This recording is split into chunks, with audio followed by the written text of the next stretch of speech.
Vi ringrazio tutti oggi di essere presenti all'inaugurazione in Riviera del Brenta, ma soprattutto a Camponogara, della nuova sezione dell'Associazione Politico-Culturale Prima il Veneto. Punto.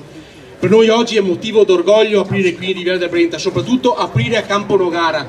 Come sapete tutti, l'associazione Prima il Veneto vuole raggruppare persone di qualsiasi posizione politica che vogliono identificarsi con quelli che sono i fabbisogni dei veneti, i fabbisogni di un popolo che prova tanta sofferenza in questo momento, ma soprattutto è stato tanto bistrattato da Roma e non tenuto mai in considerazione. La lotta che i veneti nel corso del tempo hanno fatto è una cosa storica e la storicità di questo popolo e di questo paese deve essere tenuta in considerazione, cosa che invece in questo momento il governo italiano, il governo di Roma non sta facendo. Noi abbiamo bisogno di un'economia locale nostra, abbiamo bisogno che i nostri commercianti e le nostre aziende siano rispettati, ma abbiamo bisogno soprattutto che non siano costretti a scappare all'estero, perché la tassazione sia delle famiglie che delle aziende ha superato il limite di sopportazione, ha superato un vero e proprio limite di sopportazione. Non riusciamo più ad andare avanti, soprattutto perché i giovani scappano, vanno all'estero perché credono di più all'estero che non alla propria nazione, ma a noi non interessa della nazione in questo momento, interessa soprattutto del Veneto. Se perdiamo i ragazzi nel Veneto noi siamo un popolo finito, per cui cercate di far capire ai vostri giovani,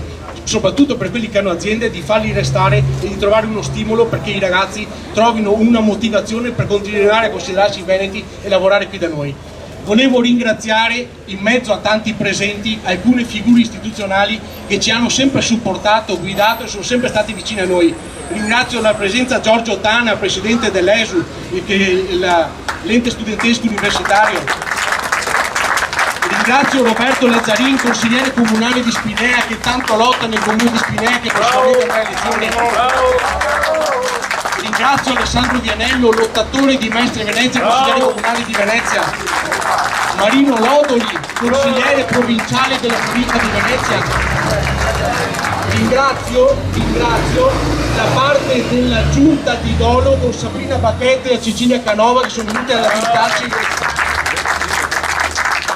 Ringrazio della presenza i consiglieri comunali di Campagna Lupia, la famiglia Onoranti, per cui grazie di essere qui con noi.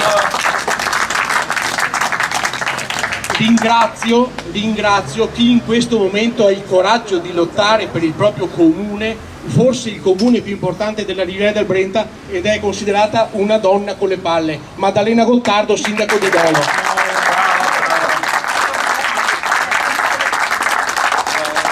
Ringrazio due persone che all'interno della Regione Veneto hanno il coraggio di dire come la pensano, hanno il coraggio di tenere alta la testa, soprattutto per portare avanti le incombenze dei veneti, per cui Santino Bozza e Giovanni Fullanetto, consiglieri regionali.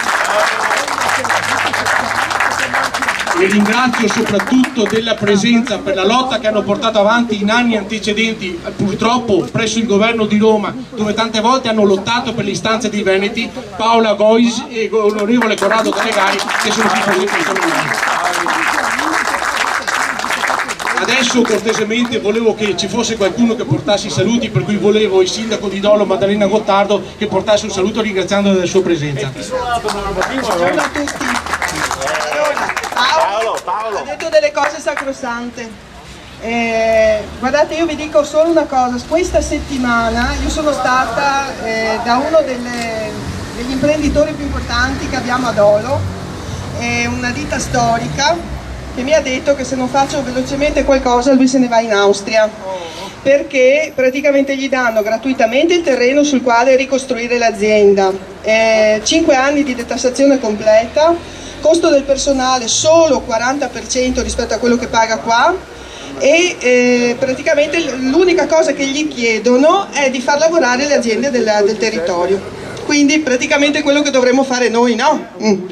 Ecco, bene. Invece cosa succede qua? Da 2 giorni, non so se lo sapete, sono arrivati i dati del Fondo di Solidarietà Comunale. In Veneto 149 comuni si trovano ad aver contribuito al fondo per tenere su i comuni non virtuosi, va bene? Si trovano a dover pagare più di quanto hanno ricevuto, quindi praticamente Dolo in questo momento da 2 giorni sa di avere un buco di altri 600.000 euro. È la 9ª variazione di bilancio in corso che ci fanno. Io non so come farò. Qual è la soluzione? Aumentare la TARES? aumentare l'IMU, aumentare l'IRPEF, togliere il servizio scolastico. Cosa devo fare adesso? 600.000 euro, no? Ecco, ora ascoltatemi, una roba solo dico. Sono entrata in Lega perché si parlava di autonomia del Veneto, autonomia della Padania e federalismo. Questo è il motivo per cui io sono entrata in Lega. Ora, mi sta anche bene che partiamo da Marsala a conquistare l'Italia in 1000. Magari qua camisa rossa, no? Ecco, però, porca della miseria, prima il Veneto. Ecco, prima il Veneto. Allora io cosa devo andare a dire ai miei cittadini? E sono incazzata nera, perché adesso devo andare dai miei cittadini a dire, perché chiaramente ho chiamato l'assessore Ciambetti che ho detto: Roberto, cosa voglio da fare? 2 giorni fa, adesso, ditemi cosa devo fare. Non so, Maddalena, tu cosa pensi di fare? Guarda che faccio, io penso che mi devi abbattere tanto quanto il patto di stabilità, come minimo mi abbattete il patto di stabilità. Ma ciò dipende da Roma, ciò dipende da Roma, perché noi altri veneti dove siamo? Devo dormire, porca della miseria.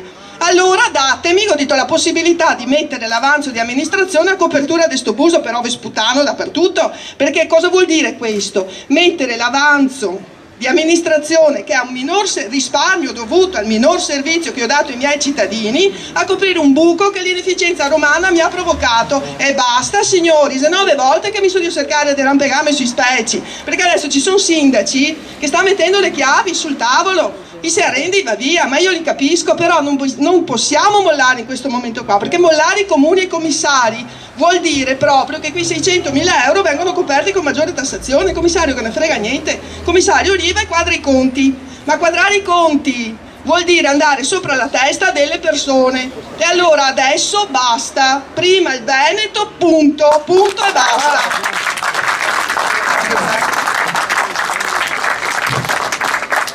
In mezzo ai presenti c'è stata una persona che io non ho dimenticato, ma ho fatto proprio apposta a tralasciarla, che adesso inviterò qui a parlare al microfono e portare un saluto. Noi abbiamo avuto, nel momento esatto in cui abbiamo vinto le elezioni in provincia, una persona che viene considerata un genio a livello matematico. È la persona che ha scoperto tanti altarini di quello che era l'antica e vecchia gestione rossa della provincia di Venezia. Questa persona era il nostro assessore al bilancio fino a poco tempo fa, per noi continua a restare l'assessore al bilancio provinciale di Venezia, perché è un vero e proprio lottatore, ma soprattutto un genio dei numeri, Pierangelo Del Zotto.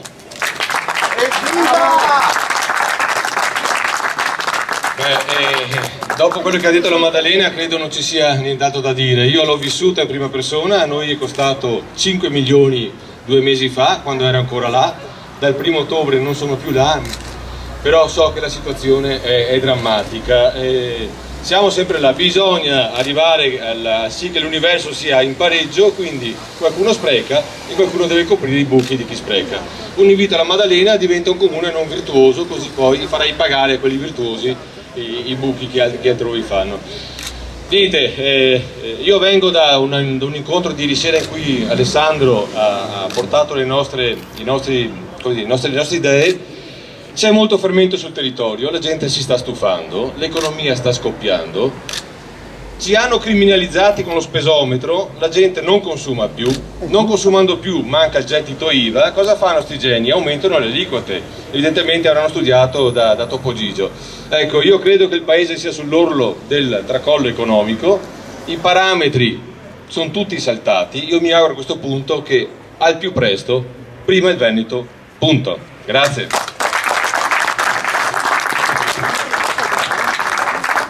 Grazie Pierangelo Del Zotto. Io adesso volevo passare la parola a una persona che sta cercando di lottare per il Veneto e che crede fermamente in quello che fa in Regione Veneto. Giovanni Furlanetto è colui che sta portando avanti con Santino Bozza le istanze dei veneti di quelle che sono le nostre problematiche. Ma cosa vuoi che vi dica? Dopo tutte queste parole, l'unica roba che possiamo fare è che mettersi, prepararsi per la rivoluzione, perché qua non esiste altro. Ricordatevi che se andiamo avanti con le chiacchiere, con la democrazia, se lo mettono in quel posto sempre e continuerà così per un sacco di anni.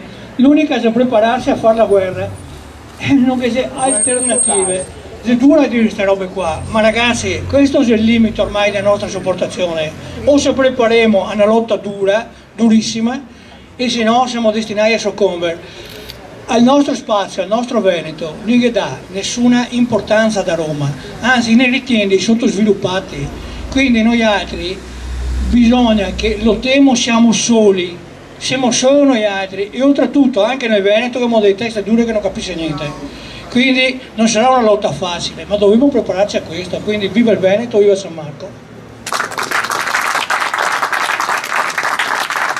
Ed è venuta a trovarci anche un'altra lottatrice, una soprattutto che ha sempre portato avanti le istanze di quello che sono anche le problematiche delle donne, una vera e propria guerriera, l'onorevole Paola Gois.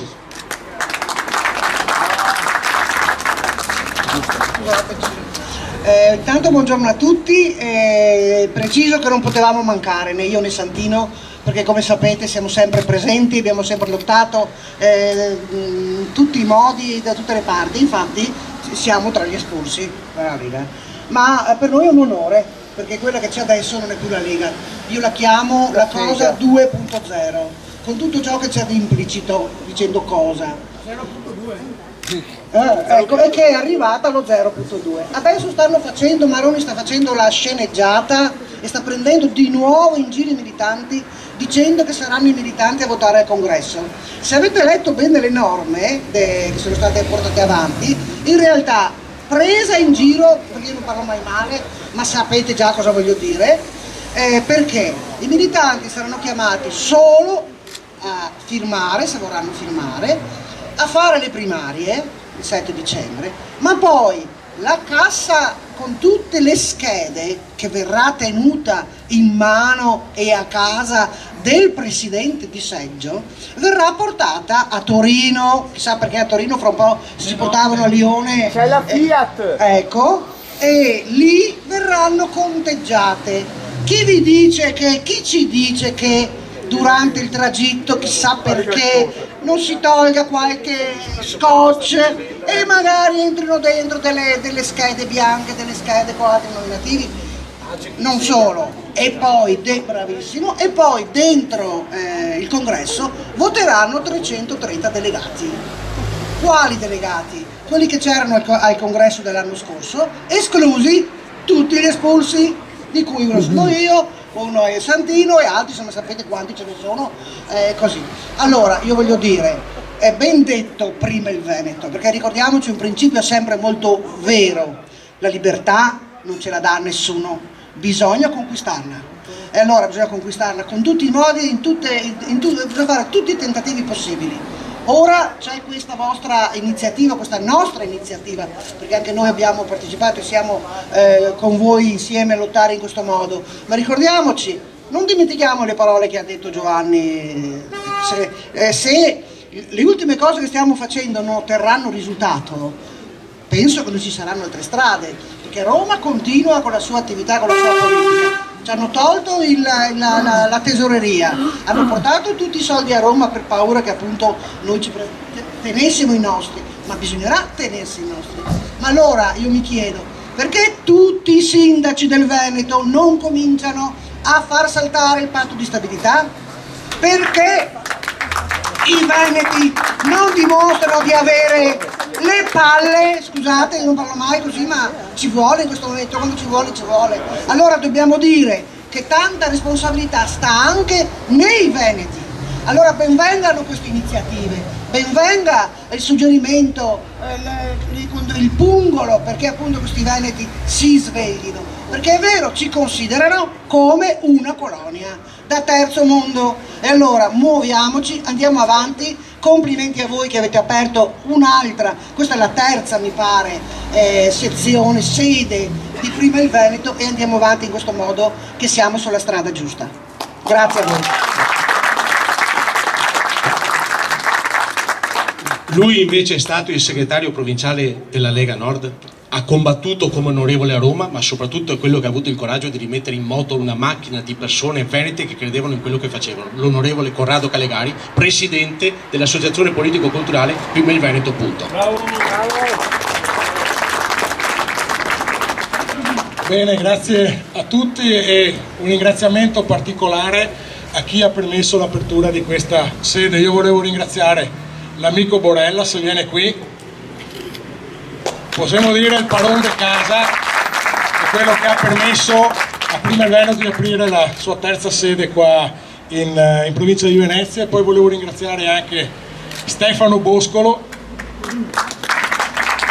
per noi è ancora il segretario di circoscrizione perché è regolarmente eletto alle ultime elezioni. Perché prima il Veneto, punto, è già stato detto in alcuni passaggi, principalmente anche dal sindaco Gottardo. Noi siamo entrati in Lega tutti quanti con uno spirito unico, che era quello di chi è entrato nella Lega Veneta, l'indipendenza del Veneto. Quando dopo si sono unite tutte le leghe, siamo diventati per l'indipendenza della Padania del Nord, per fare massa critica contro Roma. Adesso improvvisamente nel partito nostro di provenienza, dove alcuni di noi sono ancora iscritti, sembra che questo principio sia sparito improvvisamente, perché il segretario nazionale dichiara sulla stampa che lui non è d'accordo con l'indipendenza, e come è stato detto, da dov'è che comincia la sua campagna elettorale per diventare premier, presidente, adesso non si capisce perché è già sindaco, è già segretario della Liga Veneta, vuol fare il premier, l'altro giorno voleva candidarsi come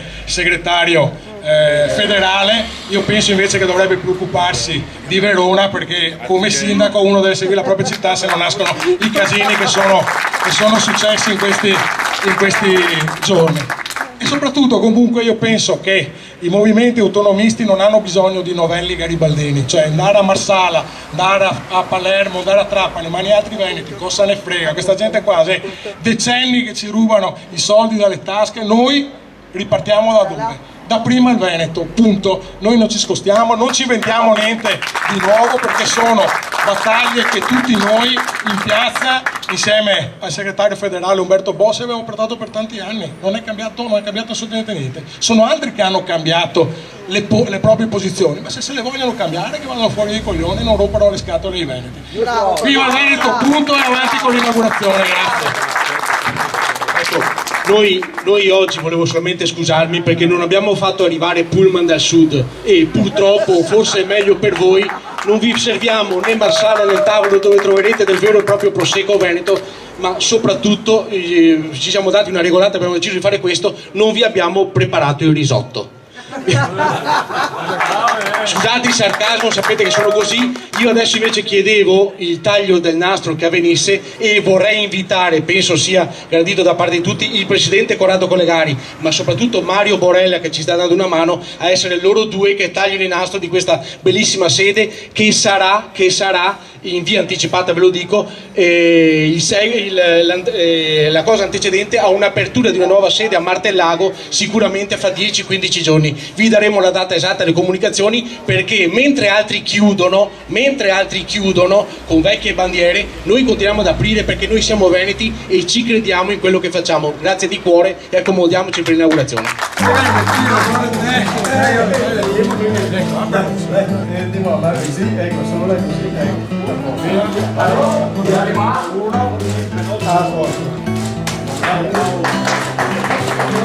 Veneto! Viva Veneto!